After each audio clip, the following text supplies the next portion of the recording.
역시 고의성이 인정된다라는 얘기가 있었던데 저게 이제 재판부의 판결이었던 거잖아요. 그쵸. 그러니까 결국 이 가해자의 주장을 받아들이지 않은 거군요. 네, 맞습니다. 재판부는 가해자 주장 받아들이지 않고 이 실수에 고의성이 있다 이렇게 판단을 했습니다.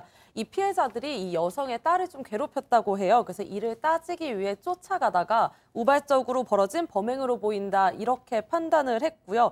이 여성이 자동차로 나이 어린 피해자들에게 상처를 입히고 자전거를 파손하는 등 죄질이 굉장히 좋지 않다라고 해서 징역 1년의 실형을 선고했습니다.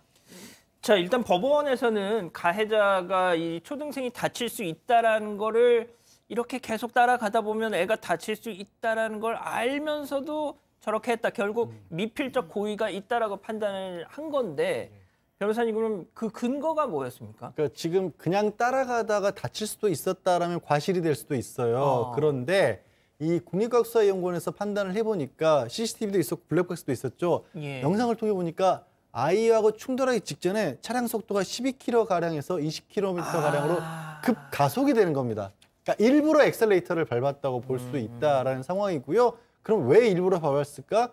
이 현장을 특수 카메라로 시야 카메라한 걸로 재현을 해보니까 차량에서 아이가 보였다는 겁니다.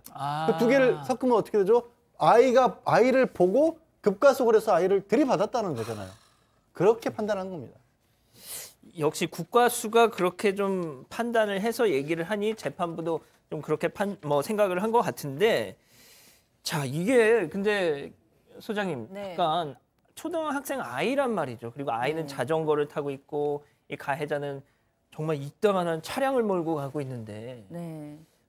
이거는 약간 그렇죠. 왜냐하면은 뭐 이 가해자의 얘기를 들어보면 이렇습니다. 그러니까 놀이터에서 자기의 5살 난 딸이 놀고 있었는데 이 오빠가 온 거죠. 오빠들이 오니까 뭐 티격태격하면서 그 오빠들한테 뭐 반말을 했는지 좀 이렇게 무례하게 했나 봐요. 그러니까 이 오빠가 이 아이를 좀 뭐 밀치고 이런 상황에서 오빠들 어떤 사람들 날 괴롭혀라고 얘기를 해서 이제 엄마가 뛰어 내려가서 아이들을 혼냈는데 그 초등생 그 자전거를 찬 초등생이 사과를 하지 않고 그냥 자전거를 타고 가버렸다는 거예요. 그래서 쫓아갔는데. 물론 이제 뭐 5살 된 내 딸을 괴롭힐 때 이 엄마가 화가 날 수는 있습니다.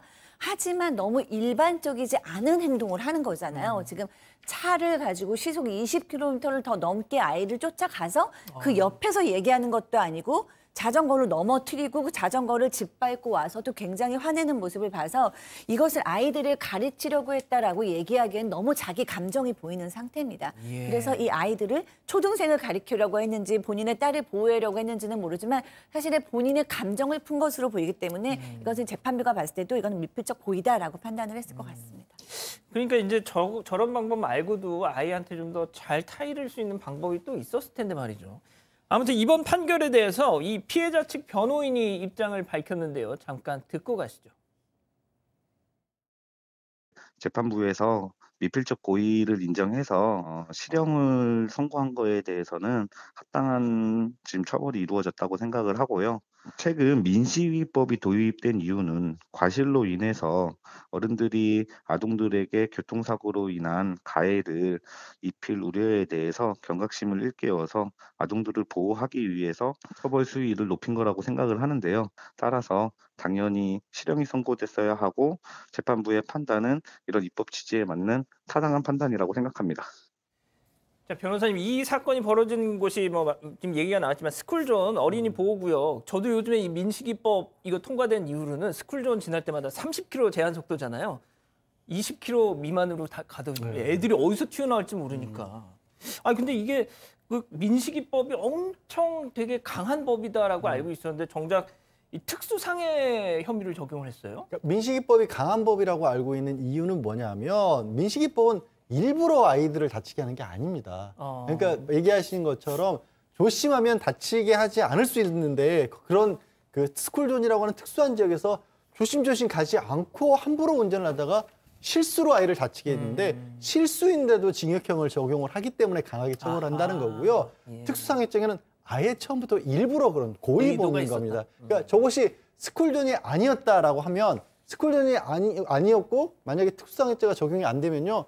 그냥 간단하게 뭐 벌금 아주 작은 액수의 벌금만 내려질 사안이지만 저것이 설령 스쿨존이 아니었다고 할지라도 특수상해죄를 적용을 하게 될 경우에는 1년 이상 10년 이하의 무거운 형벌이 가능하고 벌금형도 없습니다. 특수상이. 아, 그렇군요. 그러니까 더 강한 법을 적용한 거군요. 네, 그렇습니다. 예.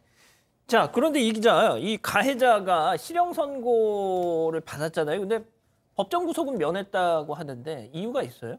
일단 이제 재판부 불구속 기소된 상태입니다. 구속되지 않고 재판을 받고 있었는데 보통 1심에서 실형 선고가 나오면은 구속영장을 발부해서 구속을 하게 됩니다. 법정에서 바로요. 그래서 법정 구속이라고 하는데 이번 사건 같은 경우에는 피고인을 구속하진 않았습니다. 실제 실형 1년을 선고했지만 이 피고인에게 돌봐야 할 자녀도 있고 또 피해자랑 합의가 볼 여지가 있다는 점을 들어서 나중에 이제 항소를 하게 되면은 항소심에 갈 수 있고 또 이제 상고를 하면 대법원까지 갈 수 있는데 이렇게 확정될 때까지 일단은 구속하지 않겠다 이렇게 판단했습니다. 그리고 돌봐야 할 자녀가 3명이 있었다. 뭐 이런 점도 좀 참작이 됐다는데 자녀분이 그렇게 많은 분이 또 왜 이런 짓을 했을까 이런 또 생각도 듭니다.